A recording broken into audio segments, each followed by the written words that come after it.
Eu acho que vale a pena por uma comparação que se faz muito, que é o último ciclo de grandes lutas, que marca logo o período antes da minha geração nascer, que são as diretas já, né, a redemocratização.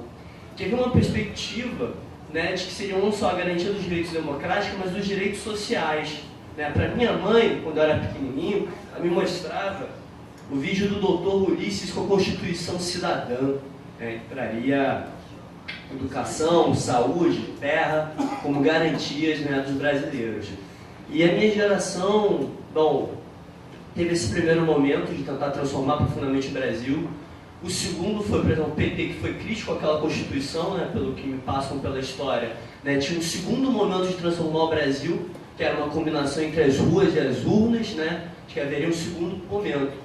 E o nosso problema é que quando nós crescemos, né, a maioria das pessoas que nascem nos anos 90, aquele PT partido, projeto dos trabalhadores, né, a gente não teve contato com isso, a gente teve contato com o PT governo. É claro que há militantes do PT que permanecem nas ruas dos movimentos sociais, eles estudam na universidade, fazem parte do movimento estudantil, eles estão lá. Há discordâncias, é claro, entre os setores, mas para a maioria dos jovens, para a grande massa, me parece que o PT se tornou antes de mais nada o Estado, ou quem gera o Estado, do que um espaço de debate, do que um espaço de articulação de lutas. Acho que se perdeu isso frente aos anos 80. E é claro que isso é uma mudança que tem não só no Estado, mas na sociedade como um todo.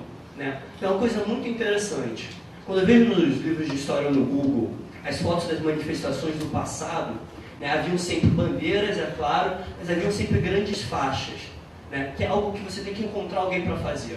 Você não pinta uma faixa de 4 metros em casa, não, no seu playground. Né? Você vai para a fábrica com seus companheiros de trabalho ou nas universidades. Né? É uma construção coletiva de uma mensagem de uma bandeira que você leva à manifestação.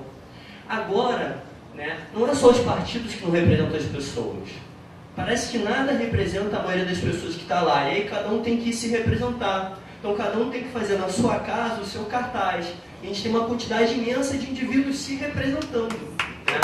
Isso é uma coisa que eu acho que é um debate que precede qualquer leitura sobre como é que os partidos de esquerda, ou de direita, ou os movimentos sociais, isso é uma grande transformação. A minha geração é de fato, né, muito individualista nesse sentido, de não ter espaço de sociabilidade e reflexão coletiva. Né? E aí há um problema que não, e aí não é só o PT, é a UNE, é a CUT, né, quem durante décadas falou pelos movimentos, em algum grau legitimamente era a voz das ruas, apesar de ter oposições no último período, claramente não fala mais, ou não fala por toda, tem uma crise de hegemonia. Né? E aí tem uma coisa que eu acho relevante, que é o PT como expressão do governo, ou essas estruturas herdadas de antes da gente nascer dos anos 80, né, como que representam o status quo. Eles não foram capazes de, em 10 anos, garantir os direitos, né, que a gente achava que, quando a gente nasceu, estava nascendo no Brasil, que eles seriam garantidos. Né? E aí, o problema é que, durante muito tempo, se colocava que, por exemplo, para a população média, né, houve avanços, mas os avanços vai ter o limite, o avanço no consumo. Mas uma parcela real da juventude agora entendeu que não adianta querer tentar comprar sua moto com crédito, né, porque o transporte na cidade vai parar. Imagina então quando derrubarem a perimetral, mas é um problema complicado. Porque a inflação pressiona o preço da gasolina. Então não adianta comprar uma moto, você não vai poder depois pagar para poder se transportar. Né?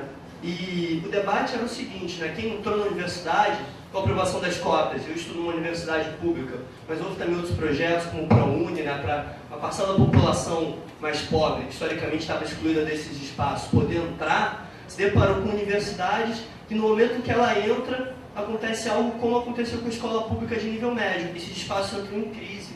Né? No início do ano, no ano passado, houve uma grande greve nas universidades públicas, cerca de 80% delas, e não era por salário, era por condições de trabalho, portanto de ensino, então também nos afeta, demonstra uma crise da universidade, sofrendo um processo de expansão, né, que se precarizou, mas não só nas universidades públicas. No início desse ano, houve uma grande greve em 2 universidades privadas aqui do Rio de Janeiro, a Gama Filho e a Universidade, que demonstram como esse processo de entrada, né, de o que melhorou a vida das pessoas, foi muito limitado e chegou no momento em que a economia dá uma pequena piorada e isso coloca em xeque.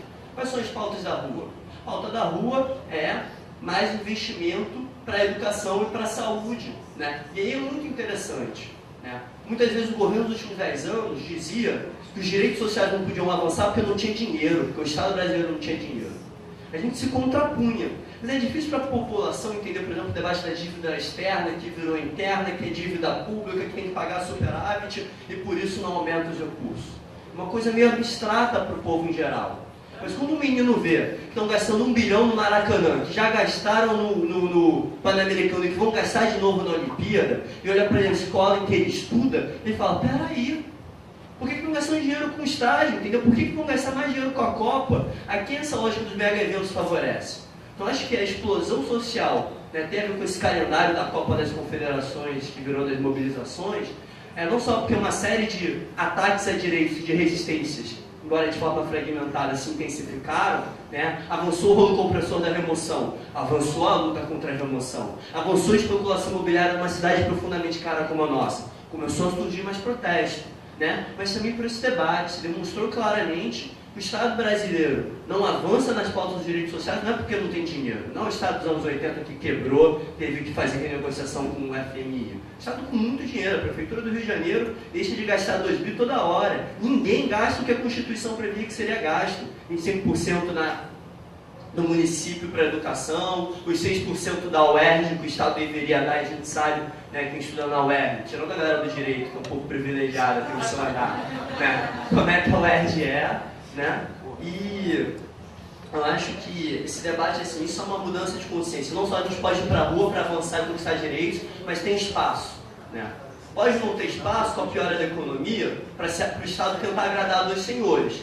Não vai dar para manter superávit primário como está e continuar aumentando um programinha social aqui e ali ou algum reajuste para os servidores federais. Agora polarizou e agora para a gente conquistar e avançar e não retroceder, vai ter que mexer na estrutura de poder.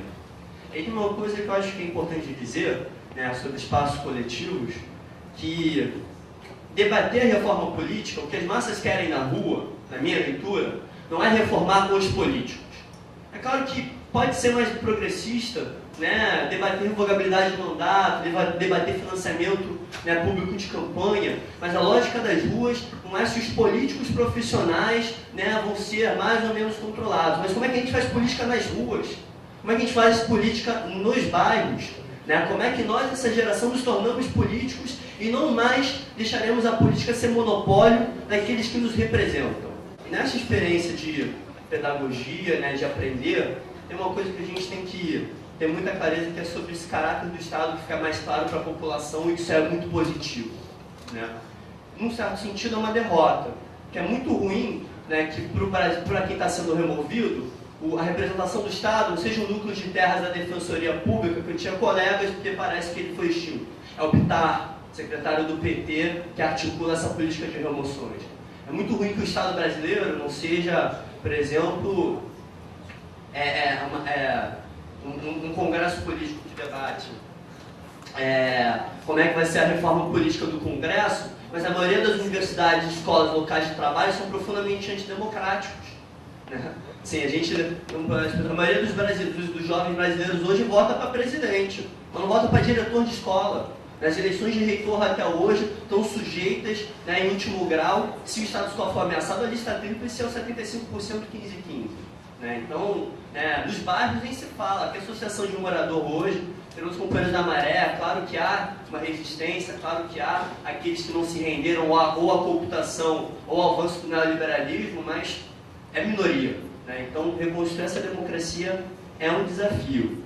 Né? E aí, eu acho que tem uma segunda coisa que eu acho muito relevante de falar, que eu acho que tudo que a gente viu vai se repetir com força maior. Né? Eu acho que existe um debate do que a gente viu, foi um ensaio geral que mostrou uma explosão social, que pode ter pouca clareza de projeto hoje, né? Mas que a lição mais importante, que era a primeira, que ir para a rua e se organizar pelos seus direitos, foi dada, e quando vier a Copa do Mundo ano que vem, e quando vier cada novo mega evento no Brasil, e quando tiver greve, as pessoas vão ter uma forma de se relacionar com isso muito diferente.